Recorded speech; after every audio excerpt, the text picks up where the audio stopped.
আমরা এতদিন যাবৎ যেই সরকারের অধীনে ছিলাম, আমরা একটা পরাধীন দেশের মধ্যে বসবাস করতাম।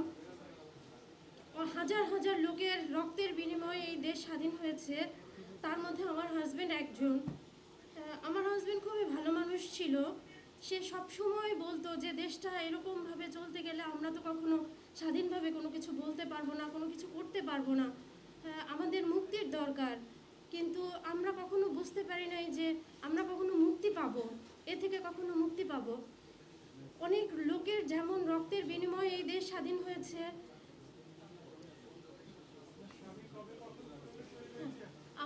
আমার হাজব্যান্ড হচ্ছে 19শে জুলাই, সেই দিন হচ্ছে আসরের নামাজ পড়তে গিয়ে সে বাসা থেকে বের হয়েছে। আসরের নামাজ পড়ে মসজিদ থেকে যখন বের হয়ে আসলো, কলোনির গেটের মুখে অতর্কিতভাবে জনসাধারণের উপর গুলিবর্ষণ করা শুরু করে দিল। ওখানে আমার হাজব্যান্ড, তার মাথায় গুলি লাগলো, সে ওখানেই পড়ে গেল। কিন্তু সে নামাজ পড়তে চলে গেল ঠিকই, কিন্তু আর ফিরে আসলো না আমাদের কাছে।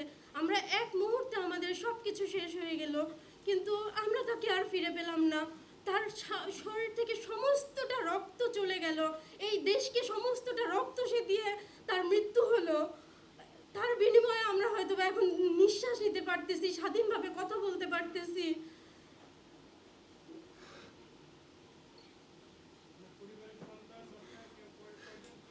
আমি আমার হাজবেন্ড, আমরা খুবই ছোট একটা পরিবার ছিলাম। আমার হাজবেন্ড ছোটখাটো একজন ব্যবসায়ী ছিল। আমার একটা ছেলে, 7 বছরের মাত্র একটা ছেলে। আমাদের খুব অল্প দিনের সংসার।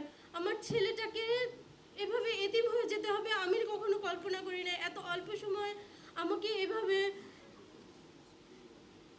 বিধবা হয়ে যেতে হবে, আমাকে এরকম অসহায় হয়ে যেতে হবে, এর বিনিময়ে আমরা স্বাধীনতা পাবো, এটা আমরা কখনো কল্পনা করতে পারিনি।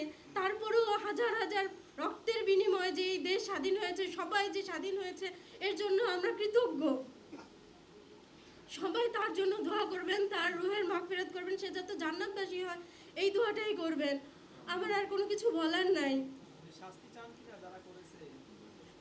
অবশ্যই আমি এইটার শাস্তি চাই। আমার প্রত্যেকের জীবনের বিনিময়ে যাদের এই দেশ স্বাধীন হয়েছে, অবশ্যই সবার জন্য হচ্ছে গিয়ে যাতে এর বিচার হয়, তাদের রক্ত শুকিয়ে যাওয়ার আগেই যাতে এর বিচার হয়। এই সরকার যাতে আর কোনোদিন দাঁড়াতে না পারে, মাথা উঁচু করে দাঁড়াতে না পারে, এই দেশে যাতে এই সরকার আর কখনো না আসতে পারে, আমি সেইটাই চাই। আমি চাই যাতে সে হচ্ছে গিয়ে সুষ্ঠু বিচার হয়, সবার জন্য যাতে সুষ্ঠু বিচার হয়, এটাই আমি কাম্য।